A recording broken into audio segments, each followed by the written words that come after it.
Dans le nord de l'île de Chypre, le sable fin et la mer ne sont pas les seuls à attirer les touristes. On vient ici pour observer la naissance de centaines de bébés tortues et ces bénévoles du projet de conservation des tortues de mer creusent le sable pour trouver les œufs. Divisée en deux depuis 1974, l'île de Chypre accueille environ 40% des nids de tortues marines de la Méditerranée. Située dans la partie nord, occupée par la Turquie, Alagadi-Plage est un lieu important pour la sauvegarde des espèces et la recherche scientifique. Nous avons emmené les touristes pour l'excavation d'un nid éclos la nuit précédente. Et nous avons creusé le nid pour en sortir les nouveau-nés vivants, mais aussi pour examiner le contenu du nid. Le nombre d'œufs éclos, le nombre d'œufs non éclos.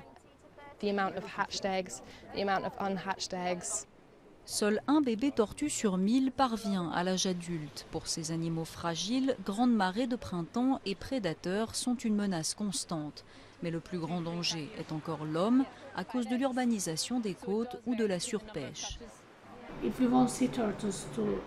Si nous voulons que les tortues vivent, nous ne devons pas polluer l'eau de mer ni le sable sur les plages et nous devons cesser de construire. Le principal problème, c'est la construction.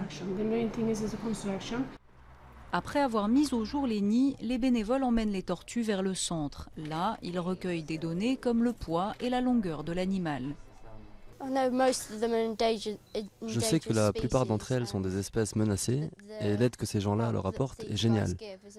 Ils accroissent leurs chances de survie et font en sorte qu'ils ne disparaissent pas. Pour atteindre le rivage, les nouveau-nés utilisent la lune comme guide. N'importe quelle lumière ou bruit parasite pouvant les désorienter, c'est grâce à une lampe rouge que les bénévoles s'assurent que les bébés prennent bien la mer. Il est possible qu'une fois adultes, ces tortues reviennent à Alagadi pour pondre leurs œufs et donner naissance à une nouvelle génération.